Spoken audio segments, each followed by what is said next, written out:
Alo.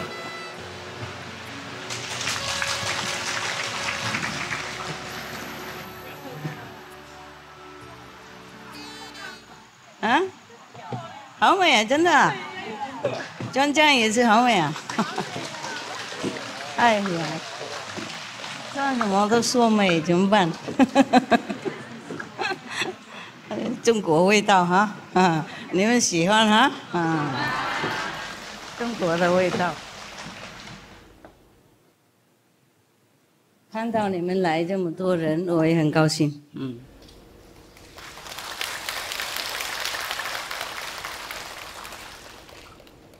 继续做哈。和尚也专家啊，好看好看。这样用帽子也有用，给和尚更有用，喂，没有头发有手冷嘛，啊？哎，没事没事，没事啊，这样就好啊，广告啊，广告那个素食，刚才休息够了吗？吃饭 OK？ 很好啊。好，那我们今天有那一个字，就是其中一个那个算命的，他就说这个儿子哈生出来哈，就会可以当成那个 Chakravarti， 懂不懂 Chakravarti 是什么东西？You know what it is? This son will become Chakravarti. Anybody know Sanskrit? No? Nobody know? I think it's kind of 转轮圣王啊。I don't know how to say that in English. It's almost like divas, you know, almost like gods. Yeah, the gods is in heaven. So never mind. We continue, huh? Meaning, this prince that's going to be born will be very, very great. You know, super above human. Yeah, above human standard. Chakravarti. Very, very highly evolved being, yeah? A little above human. Yeah. But, you see, the seer, the fortune teller, told the royalty that Maharaj, according to the scriptures, there already have been 12 Chakravartis. So the prescribed number for this cycle of time. However, one Dharma Chakravarti, meaning the emperor of religion, is still to be born. This is a bigger one, maybe king of the Chakravarti. So there's one more to be born. As such, all the signs and circumstances point at the fact that your son, the benefactor of mankind, will be a Dharma Chakravarti, king of Chakravarti, even one level higher than a normal Chakravarti. Wow. Ah, what a being, yeah. Not born yet, and so much praise, so much position, high standard already predicted about him. And I don't know why they say he's a son. He's not even born yet, and they already know he's a son. King Siddhartha amply rewarded the dream readers and sent them home with due honor. The auspicious birth, now it's his birth now coming, yeah. They describe his birth. It was springtime and the nature was in full bloom. The atmosphere was clean and pure. Cool and fragrant breeze infused joy in every particle of the nature. In the soundless quietude of the midnight, the sky was fluorescent with milky moonlight. Auspicious sign. Yeah. The auspicious date was the 13th of the bright half of the month of Chaitra, Hindu month. Okay, we have too many calendar, and now they have to include my calendar as well. So we have one extra calendar. I'm good at calendar. I don't just read. I give you big, long explanation and every other thing. It become a calendar. And I hope I'll be famous as a calendar maker. special calendar. So the moon was in conjunction with the Uttara Paguni Nakshatra, okay, meaning lunar mansion, the sign of victory. At that auspicious moment, Mother Trisla gave birth to a divine child. The child was the embodiment of divine light. As soon as he was born, the world was filled with radiant light. It appeared as if, to behold this divine light, even the blind were blessed with eyes. Such a radiant light, such brightness, that as if the blind people could even see. So bright. Yes. Maybe the blind people could see also if that light were not just outside but also infused in the beings on this planet. Then people can't even see the light inside. Yeah. Also, so in case this light was so bright and so benevolent, full of blessing from the great master, the newborn master, that the beings on this planet at that time might have been infused, blessed to see their own light within. Maybe not too long, maybe for a moment, yeah? Because this is the birth of a great master. So heavens and all the Buddhas, the saints, the past, present master, they're all blessing the whole planet, in joy and celebration. Thus, even the blind could see. That's what people think at that time. It was possible that the blind have seen something. Yeah, in our group, in our association, there were some members, they were blind. But during the time of initiation, and henceforth, they were able to see things, the inside. Yeah. So they said, oh, I can see this, I can see that. So that's why in the Bible, it is stated that Jesus made the blind see. Yeah. In the Buddha's time also, everything is possible. This light penetrated even the oppressive, dense darkness of the hell. Wow. So the hell beings forgot their pain, their quarrels, their fights, and battles stopped. In hell, so there are a different kind of hell, yeah? There are hell when people are burned or chopped or punished in so many gruesome ways. And there's some hell that people keep fighting like forever, like they were fighting when they were alive already, and when they die, they continue fighting in hell. Whatever they have not finished on this planet, they continue in the astral level or in hell level. It's similar. So make sure whatever you quarrel with your wife or husband, finish it, yeah, before you die. You might continue fighting elsewhere, and I'm not responsible. Okay, this is personal, private business. It's not my job to interfere.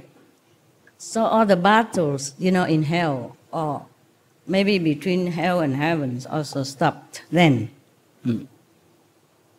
Wow. There should be more master keep being born, and then peace will reign on earth and everywhere. Those suffering from a lifetime of hunger and thirst experienced a divine feeling of fulfillment. All around, cool and fragrant breeze started blowing. patients of chronic ailments felt cured, yeah, even healed the disease. Yeah. Natural enemies too had a surge of a feeling of mutual goodwill and love. All the three worlds, heaven, earth, and hell, were filled with waves of happiness. With the birth of the child, the whole atmosphere underwent a strange change for quite some time. Ah, isn't that wonderful? Hearing the news of the birth of Lord Mahavira Swami. Swami is the title of somebody who renounced the world to become monk, okay? Yeah. He was just born, and they, just for respectful addressing, they call him already Mahavira Swami, because as you know, later he will renounce the whole kingdom, everything, and went on to be an ascetic renunciate, a monk. Hearing the news of the birth of Lord Mahavira Swami, at that time the whole kingdom did not know that he will become a Swami yet. Actually, Swami in India, they address to people who has no more attachment to the world, not necessarily a monk, yeah. But mostly, it is addressed to monks or nuns, yeah, Swami, yeah. Just a title in Sanskrit means monk. But they address him first for respect, yes. Now, all the inhabitants of the dimensions of gods danced with joy. Even the gods in heaven were dancing with joy. I didn't know they could dance in heaven. Do they have music like cha-cha-cha or something? First of all, the kings of God, Chakrendra, means chakra, is similar, okay? Short is chakra, long is Chakrendra. I mean that God who always tries to make trouble for the Buddha and other practitioners. In other story I told you, remember? Don't remember. Okay, I remember. That's good enough. I remember for all of you. So many stories about Chakra, and you don't remember him? You should. Because he's very, very troublesome guy. Yeah. When you sincerely vow that, I'm going to save all being in hell, or all being on the planet, or being on the universe, then he'll come, pay you a visit. And what a visit, you know, right? He's going to make a lot of suffering and trouble for you. See if you really are sincere, really devoted for your goal, or this selfless sacrifice for others or not. Or just a little test, and then you give up. Little test for him. But for us, poor practitioner is hell. Excuse me. You know already, huh? Many stories I told you. And then come some more from this story, just to remind you in case you forgot him. Don't ever forget this guy, okay? If he come near, you immediately recite the 5 names, pray to all the master in the world, in the other world, to help you, protect you quickly. Otherwise, you will become 1,000 pieces before you can even recite anything or become Buddha or anything. This is very scary, this guy. So, the king of the gods. Not God, big God, but small God. You know, like the kings of devas. I don't know why they call everybody God like that. Should be only one God, you know, but these are smaller gods. So we can call them devas, but they call themselves gods like that. It's in India. So they translate it like that. You must know this is not Almighty God, okay? Just a small God. Yeah. It's just like there is a big king who have control over many small kingdoms, and they call him also king. Or maybe Maharaji means great king. And other is just Raja. I mean small king, but still king. So the king of God came he personally came and bowed before the Lord and then circumambulated Mother Trishla 3 times. I mean, walking slowly around. If you circumambulate someone, that means you have utmost respect, just like circumambulate the Buddha when he was alive or any other saints. You know, in the old time tradition like that. And they also bow to the Buddha with the forehead, touch their feet, or the saint or their master, to show the most respectful gesture.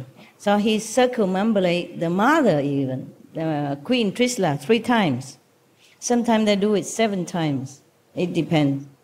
All the gods, goddesses, and lower gods, is still lower than this god, like Gandharva, Kinna, etc., sang and danced and celebrated the birth of the Tirthanka with gaiety, with joy, yeah. Gandharva, do you know, yeah, right? I told before, no? If I'm not wrong, he's a god of music, yeah? One of them incarnated in Vietnam in the recent years. He passed away already. That's why his music is so touching and catchy, every song. I liked it very much. According to the Kalpa Sutra, on the night of the birth of the child, first of all, 56 divine maidens from all directions, their title is Disha Kumaris in Sanskrit. They came from all directions and performed the first cleaning and other necessary post-birth duties. Sakrendra and other gods then took the child to the peak of the Meru mountain and gave him the first bath and anointment. They sang songs in honor of the divine child. You know Mount Meru? In India, it's supposed to be very sacred. It's often mentioned in the Buddhist Sutra. Like the Buddha would go to Mount Meru, you know, and preach something or do contemplation up there. It belongs to the Himalaya range, okay? At dawn, a maid named Priyamvada rushed to King Siddhartha and announced. The king did not know yet, because the birth was in the night. Perhaps the queen wasn't in the palace. At night they close the gate and everything, and then they have to take care of the child and the mother first. And the goddess brought the child to Meru mountain to bless him and bathe him. It must be frozen there, very cold. On top of the mountain, Himalaya, bath a little kid, a little baby. But they are different, they are divine people, so probably he won't feel any cold. So this maid named Priyamvada rushed to the king Siddhartha and announced, "Congratulations, sire. Many congratulations. Queen Trishla has given birth to a male child." Sire, you know, right? Like sir. But they use sire for king only. For other higher people or respected people, they say sir. But for king, sire. So, filled with joy and ecstasy, the king gave away all the ornaments on his body, except the state emblems. He gave everything that on his body at that time to the maid Priyamvada. He was too happy, too joyful, because he already heard so much about his son before the birth, yeah? It's a great son is coming even. And to have a son to continue his reign, that is auspicious enough already, not to talk about such a divine, great, and auspicious son as that. So he was overjoyed, and he took everything from his, except the one that represents the state and the the kingship, he gave everything to the maid. He was too happy. Normally, a king doesn't do that. And you know, it must be very, very precious thing that he has given to this maid. King, they don't wear just, I don't know, it's just this like me. He would wear jewelry, diamond and rubies and lapis lazulis, whatever, you know, the best in the kingdom, and the best and the biggest and the most flawless jewelry that he would wear on his body as a symbol of authority and wealth. Kings in the old time, they wear jewelry, yeah? Sometimes they wear the long pearl also, or long chain, long necklace of jewelry, or something on their head, their body, yeah? And their wrist or their finger. Imagine, he took all that out and gave it to the maid because they're too happy. Wow. Wouldn't you wish you were the maid at that time, huh? Then you don't have to work very hard in loving hut anymore. Just go enjoy the life of a luxury. He also released her from slavery. Wow, even, yeah. Thus, a slave woman was free of her lifelong slavery just because she was the bearer of the good news of the birth of the Tirthanka. She just came and tell the news, that's it, and she became free of her slavery and got so much jewelry from the king. She could live the whole life long with her family without doing anything anymore because of these precious jewelry that the king gave. Imagine that. The child just born and everybody profit already. The maid already became rich and free, just like that. Why does the king need to free her? You should know, in the old time, people sell themselves or they are sold as slaves for lifelong to pay for debt or just to get some money to live by, you know, for the family. Because the poor people, when they have children, sometimes they cannot raise them because they don't have enough money or some circumstances. And they sold their children as a slave. And that will be a lifelong. You will never be free from slavery. Or maybe if you have a lot of money or somebody bought you out, then possible, yes. But it's not always possible like that. Yeah, it's very, very special cases. And even if you have money, you want to buy the slave free, not necessarily the owner, so-called owner, would sell it because he or she might like the maid so much or the slave so much, they don't want to sell. And they have money. Why they bother to sell? They don't need money. And they like the maids, they like the slaves, so they won't sell even. Talking about old time, in America, a few hundred years ago, 200 some years ago, still have this kind of trade, you know, of slavery. Nowadays, we don't have that. Maybe in some areas still have. Imagine, 21st century, people still sell and buy others. Look exactly like me and you, still sell and buy them. Like a pen or something, like an object. This is not correct. Maybe this system don't exist officially anymore, but it still exists in some poor area, rural area, and it's regrettable. And even then, if we abolish this kind of slavery trade forever, we still must consider the animal slavery trade as well. They are also beings. They have feeling, they have emotion, they have intelligence, they have loyalty to each other, and they're so good to each other and to humans also. And we sell, buy them just like we did with humans before. That's also not correct. Our world is not correct in many ways. I don't know how long it takes to change all this, but we will have to change it. And we are doing all we can to change this system because it's not right. There's only one way to do things, it's the right thing. And this thing is not right.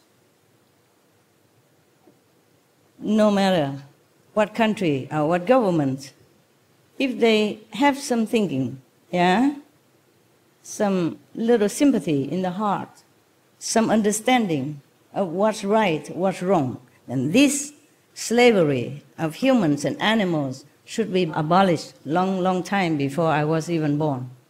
That should be the right thing to do. Now we hope it comes soon.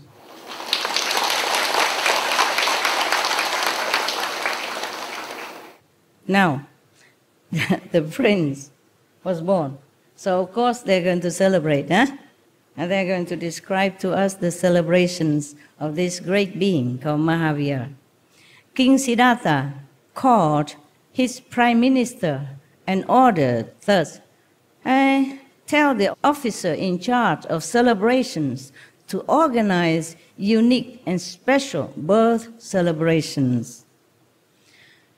After the king's order, all the highways, roads, and lanes in the town of Kastriyakund were cleared.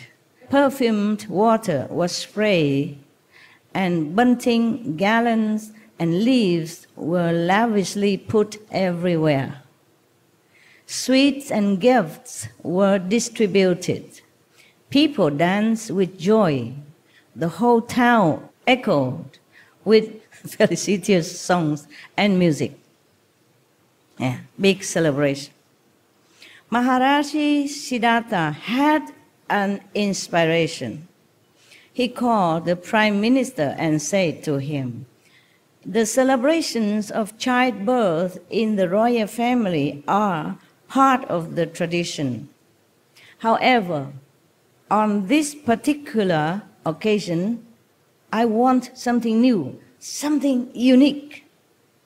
So the minister humbly submitted, "Sire, express your wish and it will be carried out like your order." King Siddhartha said, "Today announce a general amnesty. Free all the prisoners, write off all the debts, distribute money to the needy, allow 50% subsidy on all purchases from all traders, open centers for distribution of food and clothes to the poor, old and invalid, and liberate old and sick slaves as well. Thus, let the town folk join the celebrations free from misery, hunger, and bondage." Wow, this is a great pardon from the king. Really great amnesty, yeah. So the order of King Siddhartha was carried out, of course, yeah. Who dare not, huh? Chop, chop. The celebrations continued for 10 days with unprecedented enthusiasm. People held the occasion and muttered, "Some divine great soul must have descended on earth to liberate the world from pain and misery." They're talking between each other. Must be something like that. Otherwise, how can it be such a great magnanimity and liberation and generosity and all this? When the name-giving ceremonies approached, King Siddhartha said to Devi Trisla, "Devi, there has been a continued increase in our wealth, power, and happiness.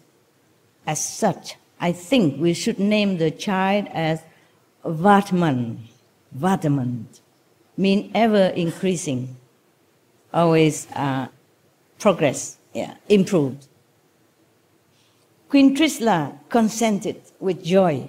"Oh, Maharaj, you are absolutely correct. Good wife, good wife.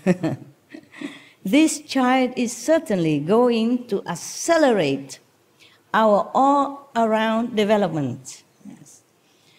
Both of them very happy. So, on the 12th day after the birth of the child, King Siddhartha organized a great feast again, and invited all his relatives and friends. After meals and other state courtesies, King Siddhartha addressed the guests. Since the day this child was conceived, our family has been blessed with increasing goodwill, respect, wealth, and mutual affection. Cash, gold, and gems have increased in our treasury.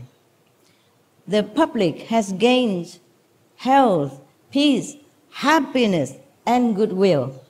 Thus, since the moment this soul has descended, there has been a continued enhancement in our glory, wealth, health, and fame. Wow, such a child everyone wants to have, eh? As such, I and Devi Trisla have thought of a befitting name for this child, Vataman. So King Siddhartha's suggestion was unanimously approved, and the child was formally named Vataman. Now they are telling the story about his early life. Okay. The facts of the early life of Mahavira given in the several biographies, different biographies, whose names we have recounted above are very few. Indeed.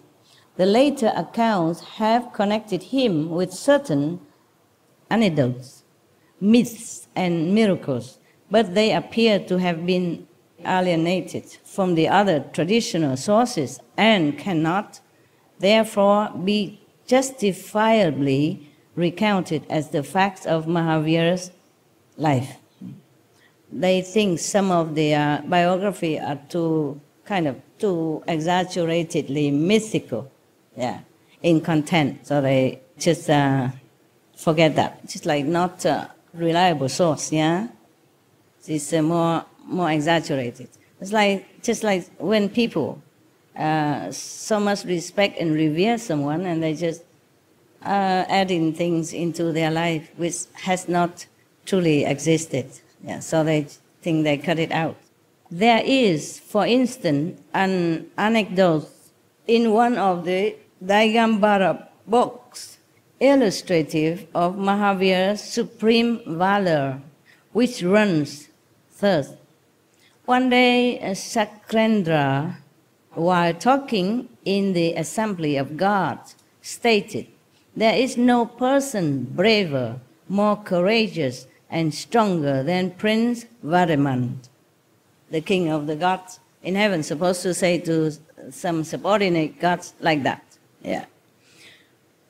And the people, they think, maybe the author of these books thinking that praising an 8-year-old boy's bravery in the assembly of God was a strange thing. A skeptic god jokingly said that Chakravarti was exaggerating, and he proceeded to test Prince Vataman. Oh, here come. Here come the test. It is possible that the king of God truly was praising the Prince Vataman. And why not? Just like the Buddha, when he was born, he was only little, but all the gods and the angels and the other saints already surrounding him, bless him and love him. And why not? The god Chakra is supposed to know him, because he was the one who took Vataman Prince all the way to Mount Meru to bless him and bathe him. If such a incredible person or being going to be a great saint and save beings on this planet, and even save beings in heavens as well, then of course the kings of God would know, even before the birth of the child already. And that's why when the child was born, he was present and took the child up to the Mount Meru to bath in the purest water of the mountain and bless him already. How could he not praise him? in the form of a child. Inside already there are godliness, already saintliness, yeah, already compassion, mercy, and love. So the God should know, yeah. And if he prays the 8 years old kid in the God assembly, I don't think anything wrong about that. I don't think there's nothing rare about that or unbelievable about that. Do you? No. You think it's strange? No, of course not. Of course not. In the Buddhist Sutra, I think Lotus Sutra, it's recounted that 8 years old dragon daughter, yeah, has already became enlightened. 8 years old only, yeah, so why not? The Buddha also know about that. And also praise her or tell in front of one of his disciples, I forgot, long time. I read this maybe 40 years ago. Huh? So these things are nothing really very extraordinary. Huh? In the kingdom of gods or the Buddhas or the saints, these things are normal. Only for the mortal people, they don't understand. They think, oh, this is not possible. So they doubt the event in heaven, whether or not it really took place. I think it could have taken place. And this is nothing strange. And if it's written here, I mean, or in other biography, that means maybe one person, very highly spiritual, developed, it could have gone and have access to heaven and probably heard about that or see that. Just like Buddha's disciple or Jesus' disciple or any saint's disciple, they have access to heaven. And they can hear discourses or discussion from different gods in heaven. So they came back and they wrote it down. So it's nothing really strange. Many of the Buddha disciples also went to many different heavens to listen to Buddha discourses up there. Like when Buddha went to Tusita heaven to give a lecture on behalf of his mother. Somebody came back and recounted. So it's nothing strange about that. But I guess this is a biography of a great master who has been long gone. Huh? So the people who wrote this or who translated or who maybe gather informations about the great master, past master, probably not be able to capiche that. Okay? But you capiche, no? Yes. I hope. No need to even say like the God or the kings of gods even. When I was 8 years old, I picked up one of the book or something, a prediction that one child is born in Asia. Right now, that child is about 8 years old, and she or he going to be very great in the world. No need to be the God to even predict that. They even see it everywhere. There are some seers, great seers, great clairvoyant who has ability to see things that other people don't see. And no need to talk about a great master. In India or anywhere, there always have been, and there always exist some great seers and great clairvoyants all time. Nowadays, even in Tibet, for example, before the 14th Dalai Lama was born, the great seers, the monks, the elder, the senior monks, who can see things, who know things, who are trusted, with inner knowledge as well. They went everywhere to look for the child who is supposed to be the reincarnation of the Dalai Lama, the next Dalai Lama, which is the 14th Dalai Lama right now. And it's not the first time they do that. They always look for the Dalai Lama reincarnation, different succession. They always did that. And the 14th Dalai Lama also into the same category, that they also went everywhere to look for the child. After the Dalai Lama, the past Dalai Lama died, then they will start looking already. If the soul of that Dalai Lama has reincarnated somewhere, and they find him, they will always find him and install him back in the throne as the next Dalai Lama. So there's nothing mysterious about whether or not the king of God in heaven has praised Prince Vartman when he was only 8 years old. I think it's very, very possible that this is really a true story. I mean, why would people say such thing when it's not true? If they understand about spiritual practice and they understand about the precepts, they would not tell lies, especially lying about a master, a great being like Vartman Mahavira. I think. Me think. Okay. Thank you. You are disciples, so all of you always agree to everything I said. This is good. Make me feel supported. But it's logical, right? Yeah, citing so many examples, then you would know that. This is a continued story that some of the people doubt whether or not it's true. So this is a continuing of that story. So one of the skeptic God in heaven jokingly said to Sakra that the king of God was exaggerating. So he wanted to test the prince whether or not he's really the bravest, the most courageous being or not. Oh my God. I'm terrified already. When the gods of this kind of heaven come down and want to test you, I don't know, you cannot run anywhere. Okay? Even the best spy, the best CIA agent on this planet were to chase you, to hunt you down. You will have more chance to run away than if this God, one of these gods come down and try to catch you. Nowhere to run. You cannot escape. You just have to sit there and have to endure whatever they want to measure upon you. This is terrible. I'm already scared. Yeah. Okay, now this God from this heaven, they are specialized in making trouble for a practitioner. And it's not the prince's fault even. He's only 8 years old kid. He did not even say, I'm this, I'm that, I can do this, I can do that, and I want to save the planet, be fast, go green, nothing. He didn't do anything. It's not his fault.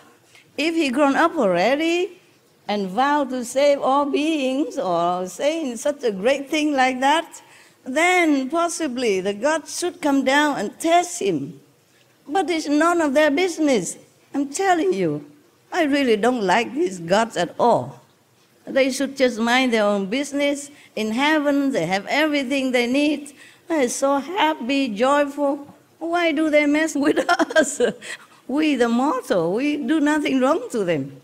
Never mind. They still want to come down and mess with you. Terrible. So, said and done. This God, not the sacred God, but the smaller God, maybe subordinate God, say to the king that he's going down now to test Vartman, just because the king of God praised him. The king of God praised him, not the prince himself. He's only a kid. Let's see what he's doing. Okay. If you're scared, just block your ears. Now, Vartman, the prince, was playing with children of his age in the Chinatkan jungle. The game was to race to a target tree, climb up and come down.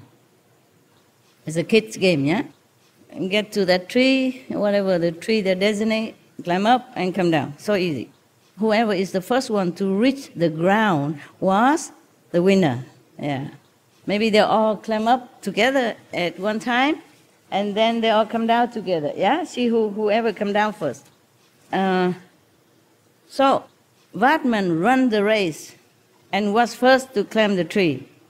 They probably do the timing. And then the boys on the ground saw a ferocious cobra slithering up around the trunk of the tree. The boys see that. You know who that is already, right? You can guess, right? Suddenly a cobra appeared from nowhere, and right exactly where the prince was climbing, and hissing and raised his hood.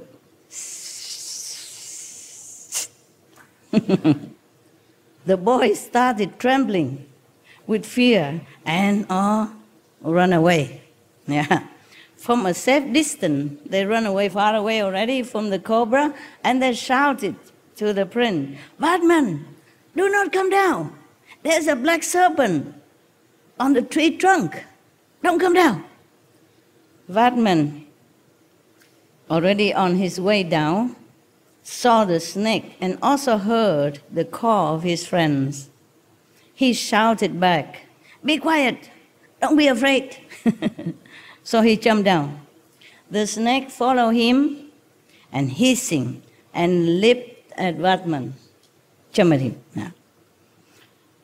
With astonishing agility, the prince caught the snake by a hood and with a jerk threw it away like a piece of rope. He caught him. Wow. As we would thought, huh? After this, the boys started playing another game. This game called Tindushak. This game was also a race to a target tree. The winner was to ride piggyback on the losers and return to the base. Whoever loses have to carry the winner on his back and then run all the way with the winner on the back, run back to the base. The god who had come to test Vatman also joined the group in disguise as a boy. Okay? In the game, when Vatman won, the god got Vatman on his back and started back to the base. The god, suppose, was the loser then, one of the losers. So he has to carry Vatman on his back and run back to the base. Yeah. But on the way, he transformed himself into a giant. With the prince on his back, the god flew into the sky. Big giant carried the prince, flew into the sky. The boys shouted with fear, "Vatman! Vatman!" But the prince was very undaunted. Hit the giant with his mighty fist. Boom! The god cried. The giant god cried with pain. Probably he know where to hit, nah?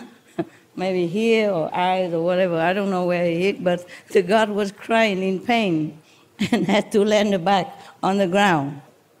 Vatman jumped from his back, but the culprit disappeared, and in his place appeared a god who begged Vatman's forgiveness. I like that. I like that very much. So, I don't know if I should like it, because we're not supposed to hit somebody else or anything, but this guy, he deserved it. He messed up, and he's bigger than Vatman. So, I think it's okay.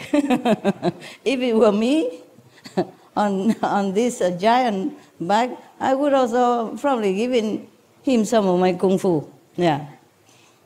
Yeah, he has no business to go there and mess with the kids' game, and then took him to the sky, scaring all the kids like that, right? Bad boy. So the god came down and then kneel on the floor and begged the prince to forgive him. Fine, I like that. Now, Indra, I want to test him as well. Oh, there's a next test now. My God, what is this? His life has to be tested all the time. What for? Now, in the school, when Vatman entered the 9th year of his age, his parents thought that it was time to impart martial and formal education befitting a Kshatriya boy to him. Kshatriya, the high class of India, and there are 4 classes. Kshatriya is the top class, yeah? The class of the warrior, yeah, of royalty. Well, I don't think it's the first one. I think the first is Brahman, no? Any India, help me? First is Brahman. Brahman, second is Kshatriya. Okay, correct, yeah. Lucky I remember, otherwise he was laughing at me, see that? Thank you. Yeah, I'm not Indian, you see, and I know all this since I was younger. And long time I don't use this kind of knowledge. For what? Yeah. I'm not Indian. And even Indian people not often remember these things. They have many other things to learn nowadays, especially learn computer and stuff. Nobody care about Brahma or Kshatriya or whatever the class. But in India, when you go to India, you still have to be mindful of these classes. You don't touch the Brahman class, okay? You don't touch their things.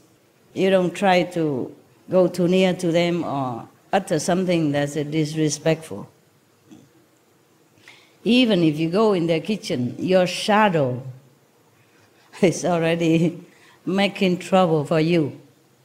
If you cast your own shadow in their kitchen, for them it means contamination, pollution, in different kind, spiritually, and they don't like that.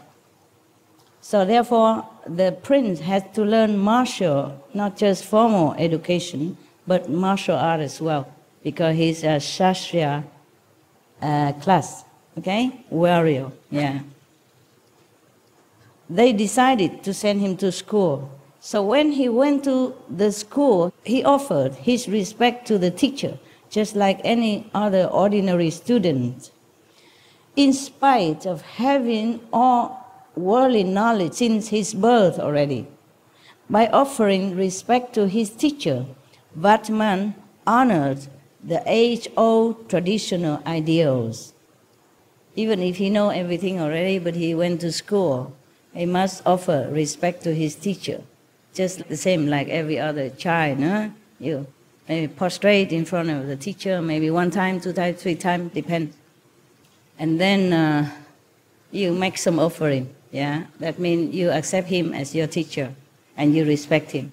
You prostrate to his feet, yeah? To show respect and obedience, yeah. Many of the Asian countries have this tradition. Maybe nowadays they don't do that anymore. But in some area, possible, still have some little tradition left. Remember last year, there was one Vietnamese old man got initiation, and he wanted to prostrate to me 3 times. He kept insisting that it's a tradition, Vietnamese tradition. You have to prostrate to your teacher 3 times. But I said, no, here nobody prostrate to nobody. So please don't do that. He was very reluctantly not doing it. You know, he would have loved to do it with all his heart. I can see that. But I don't want to make it into a tradition here. Imagine 1,000 people just got initiation, and then I just sit here for 1 hour long, waiting for the prostration to finish. Huh? Understand? How do I have time to read books for you? I have to read book at home already. Check out if it's worthy to offer it to you. I read other books also, but it was too complicated. So I did not bring it here. I bring this one. It's a very good book. It's simple. Even child and adult can enjoy it. Yeah. And I don't have to explain a lot. All I do is just know how to read English. Simple. So nowadays maybe we cut that, yeah? But in the Buddha's time, they still do that, yeah? And whenever any of the students wanted to ask Buddha some question, Buddha time is written in the sutra, but I guess in every other tradition in India, you know, about Buddha's time, or nowadays even, they still prostrate to the guru, to the master, when they want to ask something, or when they first came in to greet him, when they came visit, not just the first time, but whenever they can visit the master, they bow to the master. And whenever they take leave, they do the same. I think we better not do anything, because if I let him do it, then everybody else would like to do it.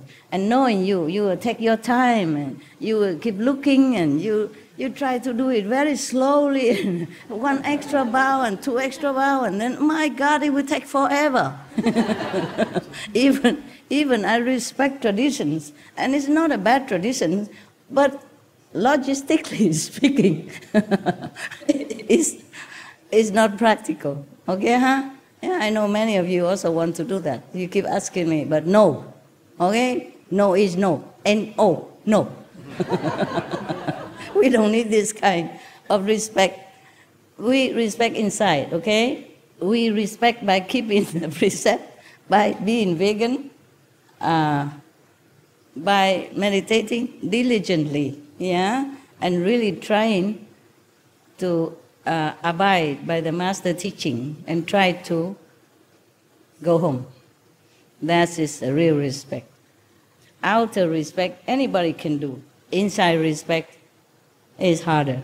Yeah, I want the inside respect, and the proof of the respect, not just bowing on the floor. Anybody can do that.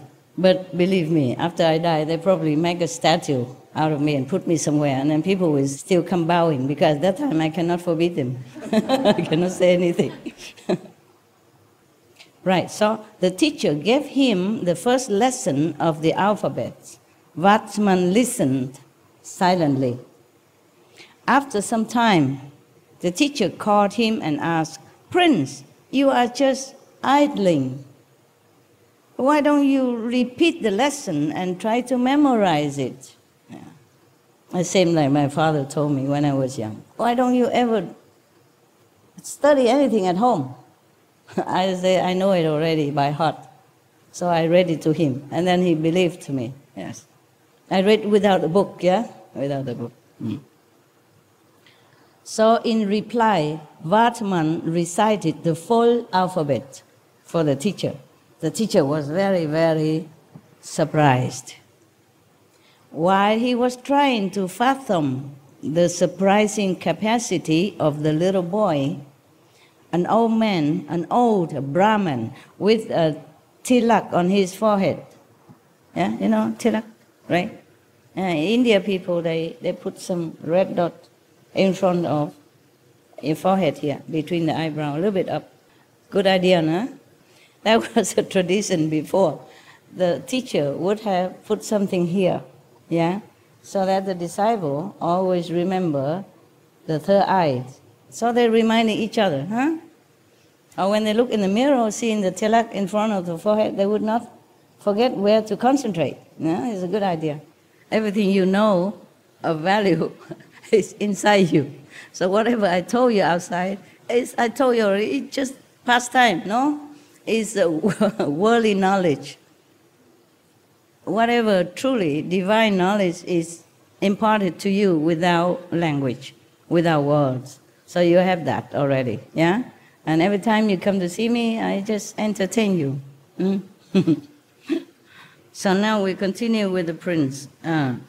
So the teacher was very surprised and was trying to really understand the magnitude of this boy's intelligence and capacity.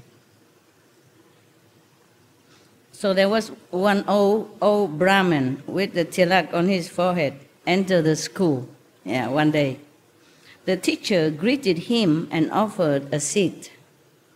The Brahmin asked some complex question on grammar. The teacher could not reply and remained silent, looking down in shame. He cannot answer.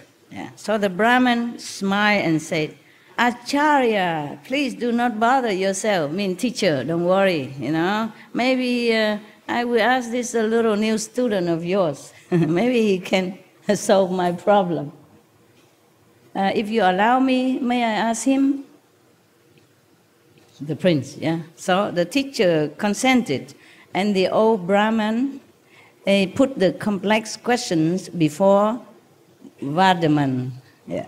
Little Vardhaman, without hesitating, gave correct and appropriate answers. The teacher stared dumbfounded at the little boy.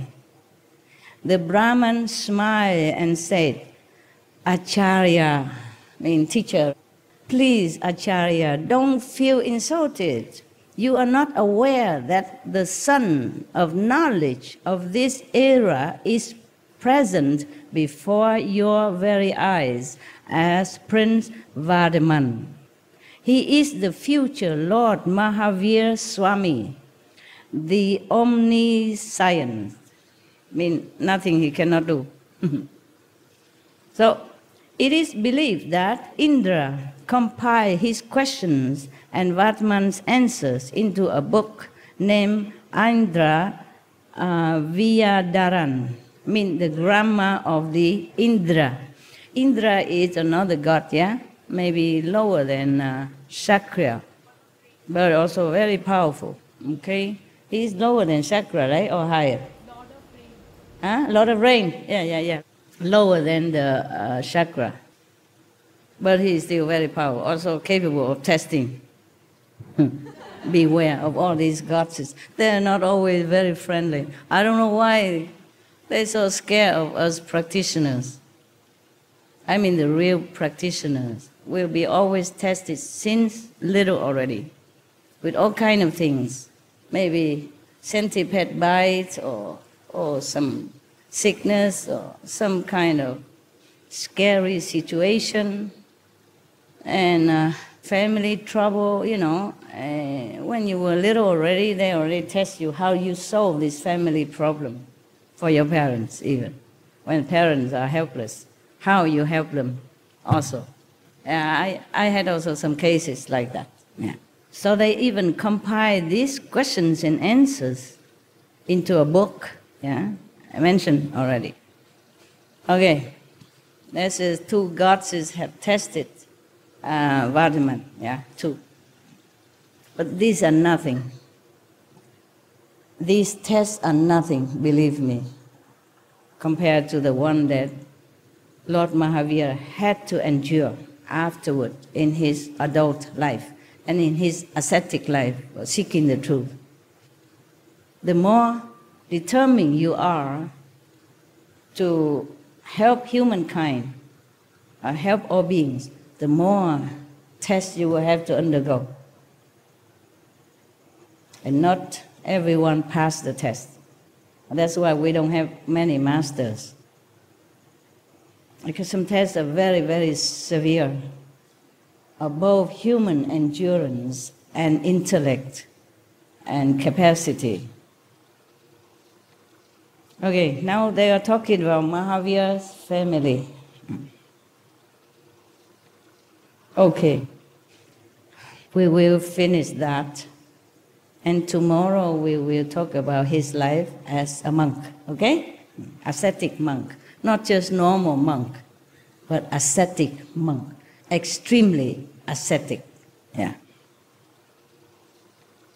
After you heard the story about his asceticism, you feel very, very lucky and grateful to be able to sit here on a soft cushion and a clean floor and have a roof and have aircon and fan and whatever.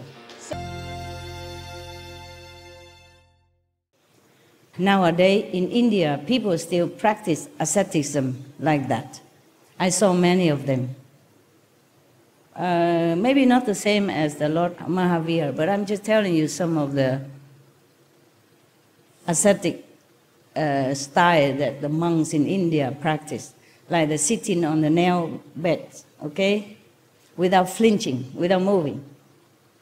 I think if you want to cure your problem, maybe you try that, because it hurts so much, you will not be able to close your eyes or move, okay?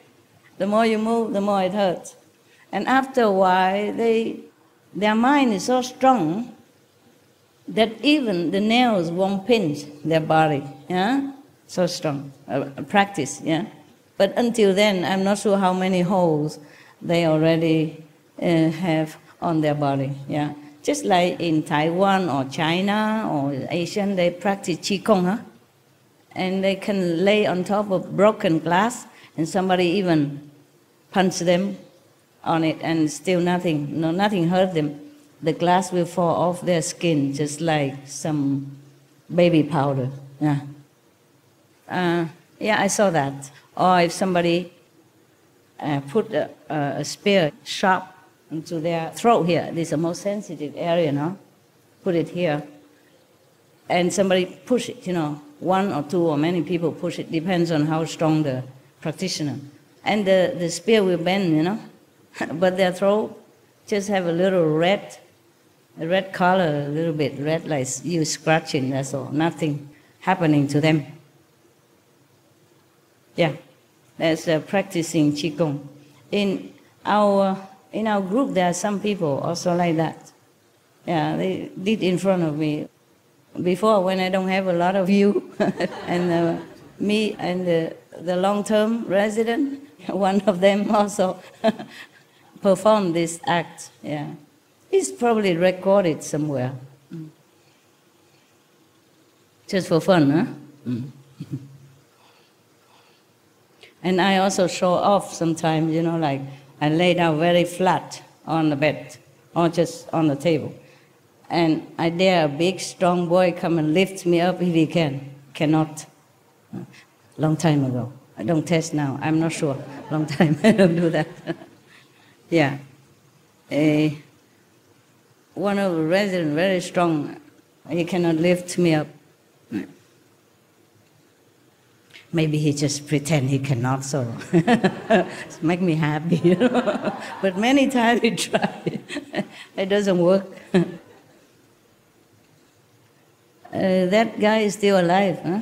The one Qigong that lay on broken glass, real glass, and being even pressed down, still alive, huh?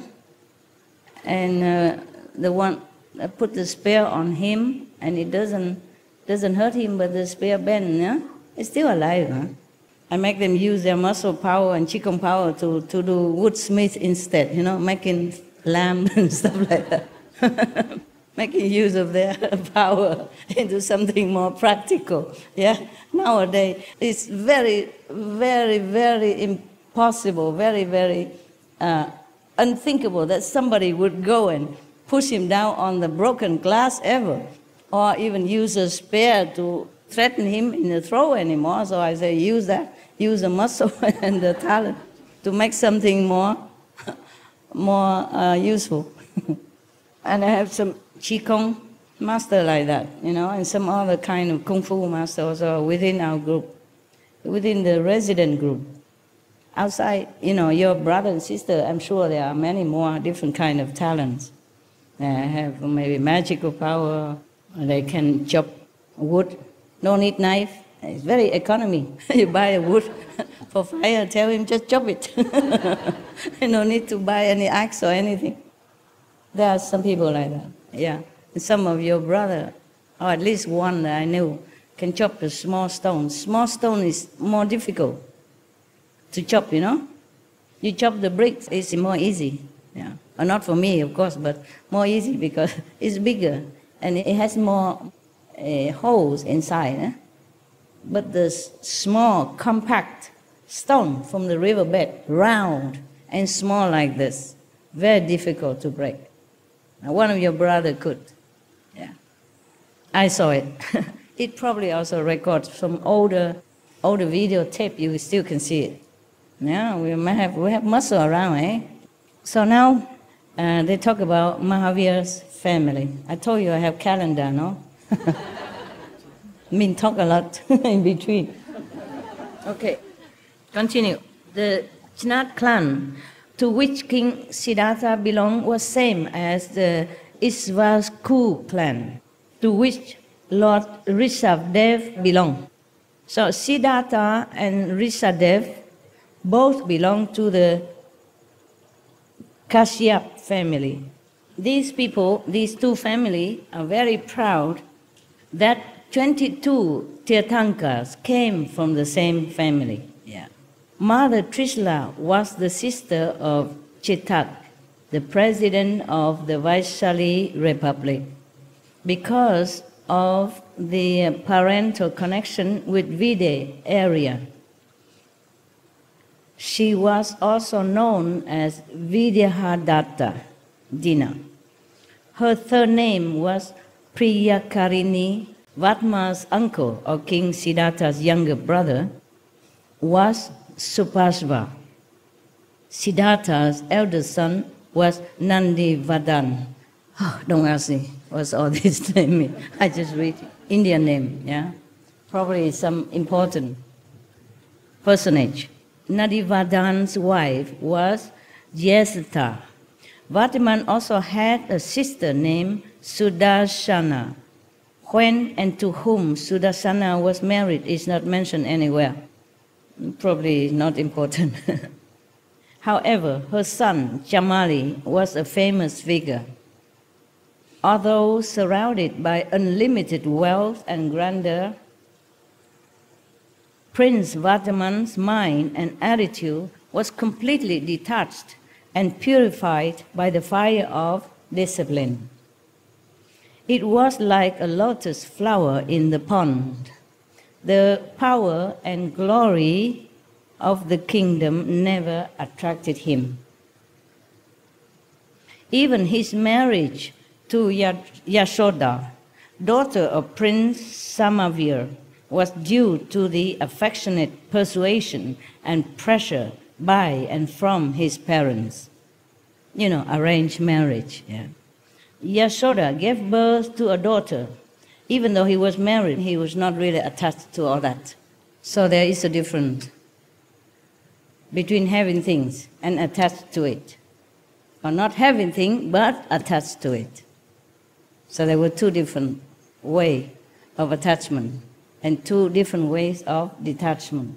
Like one time, there was one very great yogi who invited to a very rich person banquet, or maybe even royalty. And he just put everything in one dish, and he stirred it all up, stirred it all the time. And the host of the party was thinking, this man is so rude.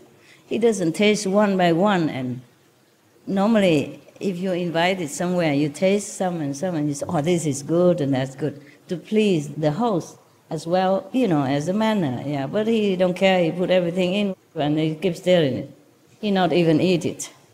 So the host, the lady host, was very angry. He said, what kind of man is this yogi?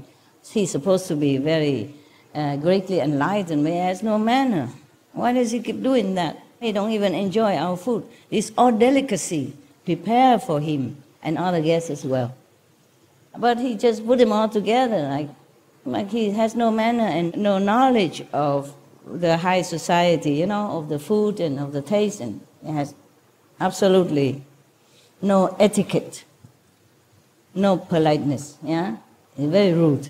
So one of his maybe friend or similar yogi class explained to the host, say, if he doesn't do that, then he will be in samadhi. He will not even be awake to attend your party. Yeah. He has to occupy himself, do something. So he put all the food there, but doesn't mean that he wants to eat them. Okay, he just do it. And like sometime some of your sister, or maybe some of you or anybody would criticize some former king, like he has many wives. But I explained to you already, it's a duty only. He does that as tradition for his country. Also to try to have as many princes and princesses as possible, help him run his kingdom when he's older, or to marry off somewhere else so that they will strengthen a relationship between his nation and the neighboring countries. And mostly king, they don't even know who's going to be in his bed that night even. They just give him a lot of cards and he just pick one. And whoever the name is written on it, then will be his company that night. He like it or not like. It's better he doesn't like any, because if he likes one, then other wives will be jealous. Because mostly these wives are from ministers and from neighboring country. So he cannot favor any of them above the rest.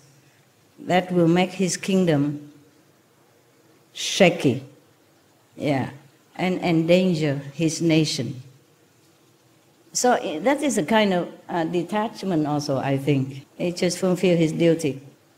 Many stories we read in, for example, Chinese tradition or Vietnamese tradition. If a king favors one of his concubines, then there's always some war or some trouble afterward. And the king would die, and concubine die, or lost the kingdom. Yeah, you know, right? Chinese especially. So here it's explained that even the Lord Mahavira was married to one of the princess here, royal family members, but he's also not interested. If he's not interested in the whole kingdom, why would he be interested in one woman? Because if he became a king, he could have many women, many concubines. Therefore, even if he's married and he is not attached, then it's very, very easy for us to understand. Very easy. Just like Prince Siddhartha, Gautama, the Buddha, he has also many concubines. He has only one wife, but many concubines. Concubines means also wives. It's a different degree. Yeah. Mean he can choose any of them also. Yeah, they are in waiting, like wife in waiting. So he also married and even have a son also, but he also left afterward to be an ascetic. Yeah. And later, Lord Mahavira also will do the same.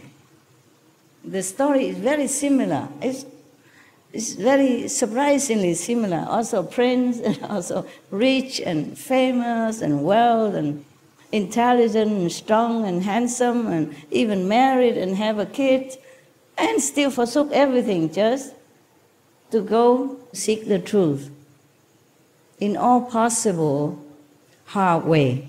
Yeah. Okay, so he married this princess named Yashoda. Buddha, before he became Buddha, he married to Yashodhara. Sounds similar name, eh? Yes. It's Yashoda. And Yashoda gave birth to a daughter who was named Priyadarshana. Prince Jamali married Priyadarshana. They married, the clan, they married each other. According to Akaran Sutra, 3 names of Vardaman became very famous. Vardaman, his parents gave this name, yeah? And Shaman, or Shaman indicates his natural unblemished intellect. Second name. The third name is Mahavira. This indicates his unique bravery, courage, and tolerance. The gods gave him this name. The gods gave him this name. My name, Supreme Master, is not given by my parents. Also, heavens gave to me. And that name gave me a lot of trouble. Not that I really like to pin it on my chest. Everybody said, "What? Supreme Master? Who are you?" Who are you? Call yourself Supreme Master. They ask all the time. So one time, I said, "Yeah, why not? I'm the Supreme Master." What's wrong with that? Remember? Another of his names was Sanmati. Because of his purity of thought, he also became famous by his name, by this name. Yes. Other names of Lord Mahavira Swami found in canonical literature are as follows: Chanatputra, Vaishlik, Vir, Ativya, Antiya, Kashyap, etc. He has many names. I guess Buddha also has many names, meaning title. Yeah, he has many names, not because he wants many names, meaning titles. Yeah, the people call the Buddha World Honor One, Perfect Arhat, a Buddha, or a Great King also, like that. Detached from all mundane activities and desirous of becoming an ascetic, in order to pursue the spiritual goal, Mahavira was keeping the matter pending due to his earlier resolution. As long as my parents are alive, I shall not think of taking Diksha. You know what Diksha is? Huh? Vows to be monk, something like that. Yeah. So when Mahavira became 28 years old, his parents took the last vow of continued meditation without food. In India, in those times, maybe still now, the people who practice spiritual, they take many vows, yeah? Like, for example, in the Buddhist tradition, the monks and nuns take many vows, yeah, but at one time. And the lay people, sometimes they take 5 vows, only precepts, yeah? And other want to practice harder, they take like 8 vows, yeah? Or 10 vows, yeah? And etc., etc. And at that time, at the Mahavira time, there are the last vows that you can take. Meaning, when you are near your older age and you're near death or something that you know maybe you are going to leave the world soon, you take the last vow. The last vows is that you don't eat anything until you die. You just meditate, pray, no food, no drink. So the parents took their last vows when Mahavira was 28 years of age, and then they died. Before that, of course, they gradually purified their souls and left their mortal bodies with a serene mental state. After their death, Vardhaman told his elder brother, now the elder brother became King Nadivatan. He told his brother, the king, the successor of his father, Nadivatan, he told him that he wanted to become an ascetic. Not normal monk only, but ascetic monk is harsher, yeah, more disciplined, more determined, okay, to get the goal.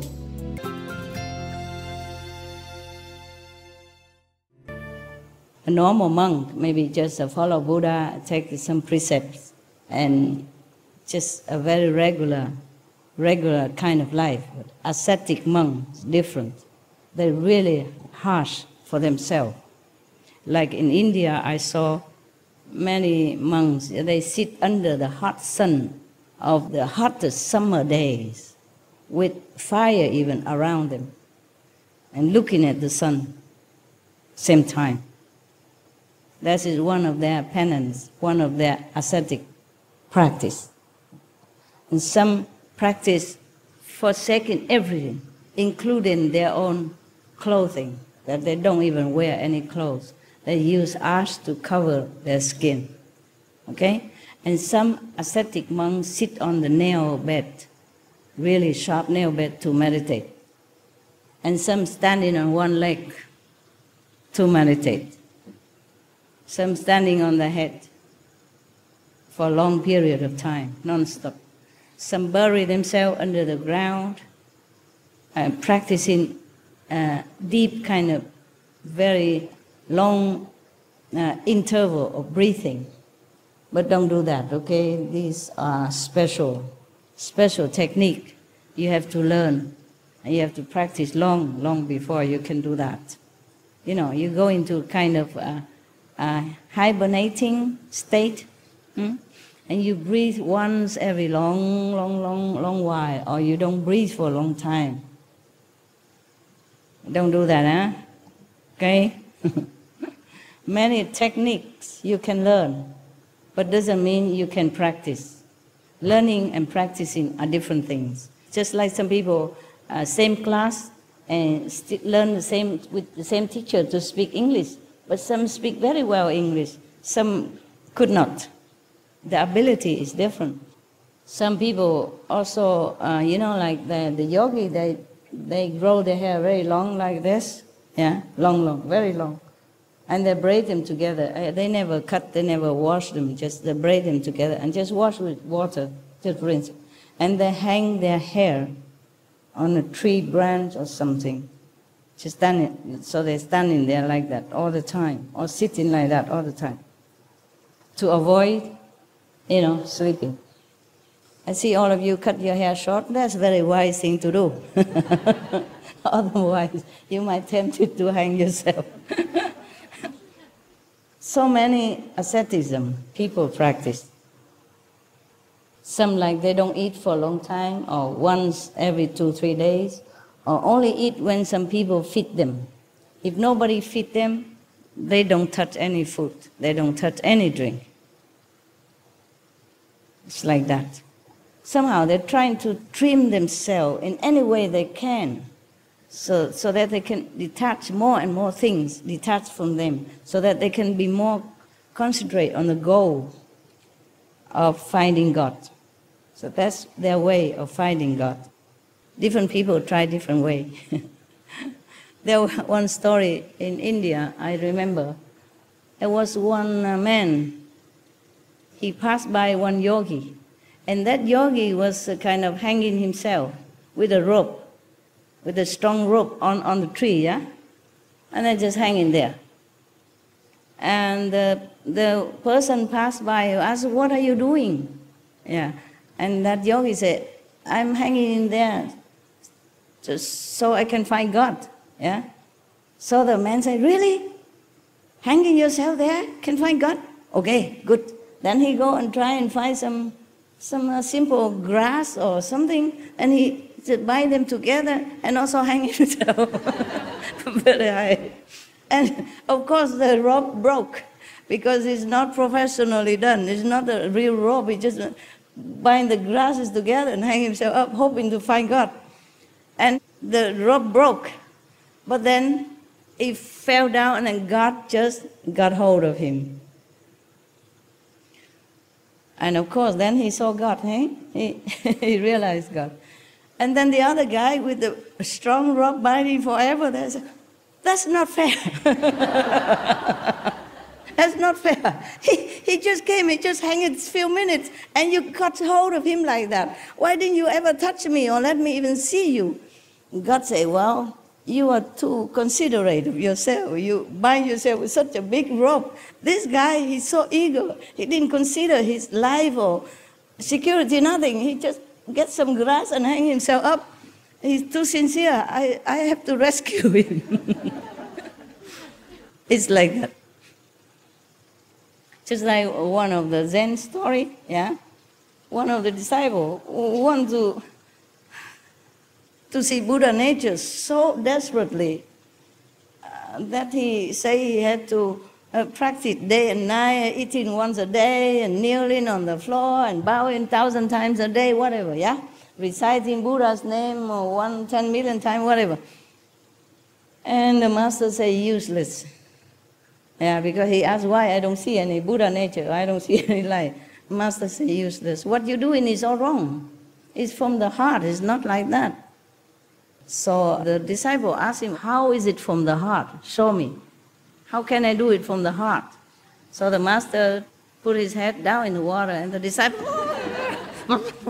"Get me out, okay?" And the master said, "That is from the heart.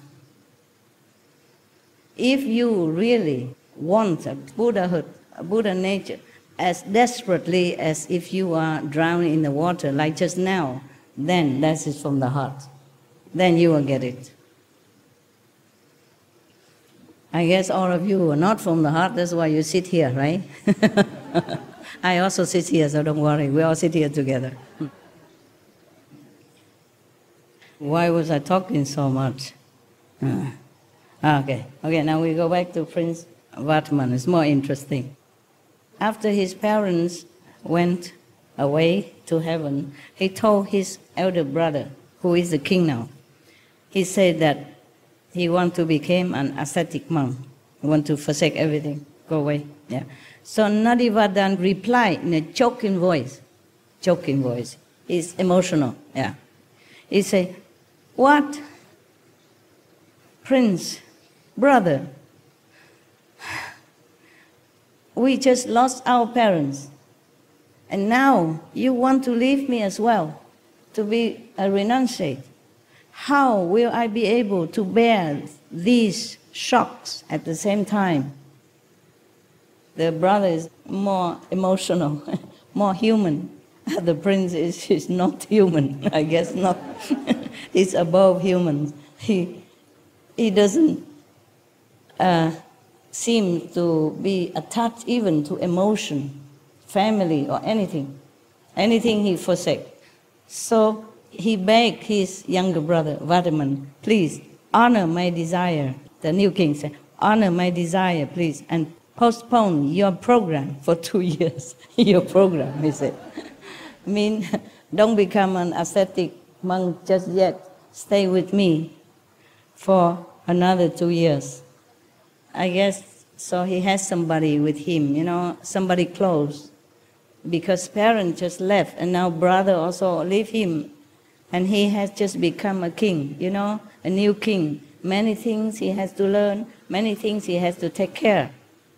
Many things he has to handle as a young king. It's a lot for him without any supporting love beside him. So he begged him to stay for another 2 years.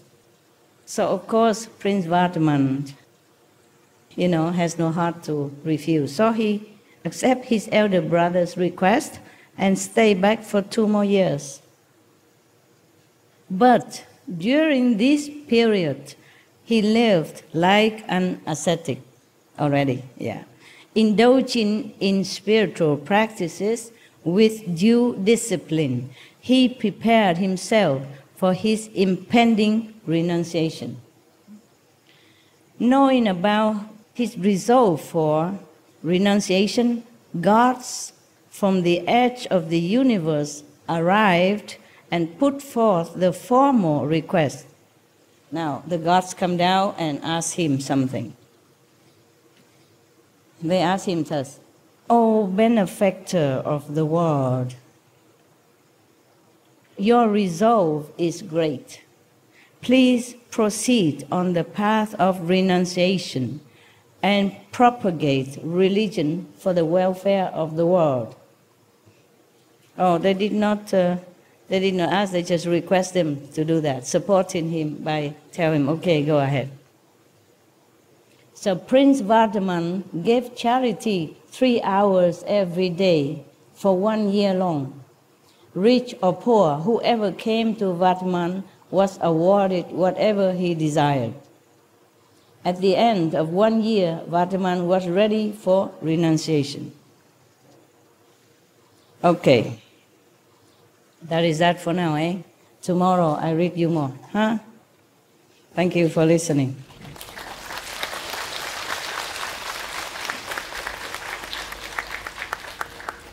So I let you meditate, huh?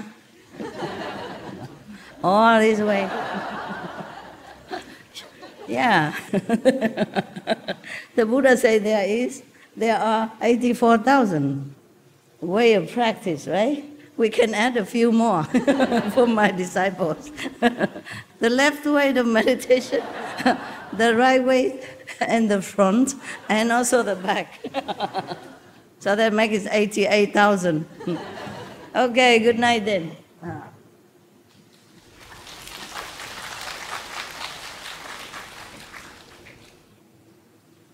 Good story, yeah? Yes. See you. Thank you.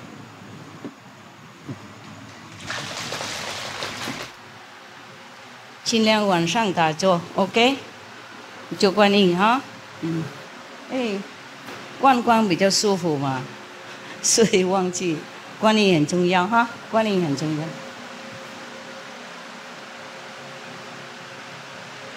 Love you 。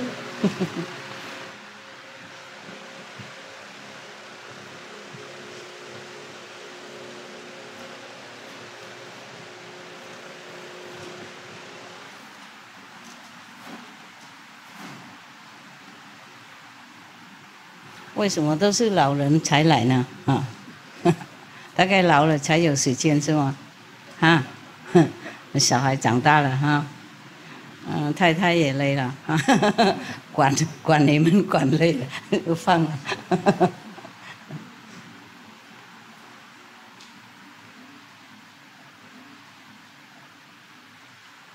这样也对了，因为在印度哈，如果要当和尚，50岁以后才当。不过，等到50岁不一定还活着，是吗？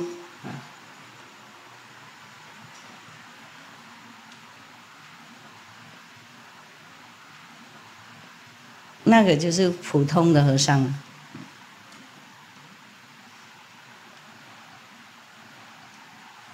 年轻就当和尚，我不是那种。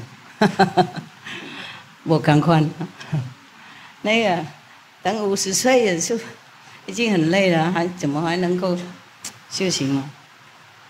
不过他们普通的和尚，普通的男孩子都这样啊，要等那个结婚啊，然后负责任啊，然后小孩长大了，然后才离家。觉得那个传统是不错了，不过我们怎么知道什么时候死呢？是吗？哎呀，有没有人写那个保证书说 OK 你70岁再往生？70岁了，现在74了吗？84，哇 ，Mansion King 的，哇，就德国他们什么惊讶，他这么说这样 ，Mansion King 的，没什么意思。跟我们台湾人说，哇塞，这样子，84了，哦，看起来不差哈，你们2个看起来都不老。我认识他们已经30多年了，看起来跟以前差不多，修行蛮不错才对，不错。哇，你们还活着，我也很高兴。看到几个老朋友嘛，他也是啊。哎呀，不然的话都是那个新的，然后我不认识，懂不懂？这些护法，如果他们护法的衣服脱掉，我不认识，啊，我认不出来。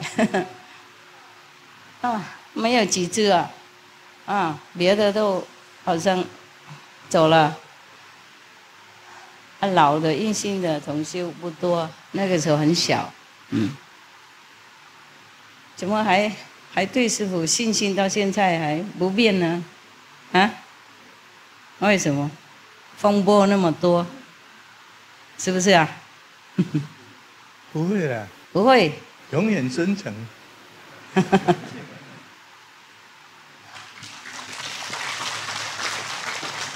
对了，我知道了。不过一直说风波那么多嘛，懂不懂？名誉不好，还是跟着。OK， 继续了。80多岁还这么强壮，厉害。他是道家的，道士的，不是普通的。有另外一个是道长，他离开了，那个人神通很厉害。这些人呢会看脸的，算师傅看好算好，生辰日子是不是真的名字才来的，所以卜碑都卜好了，八卦都看好了，所以八风吹不动。我教他们几个是八风吹不动。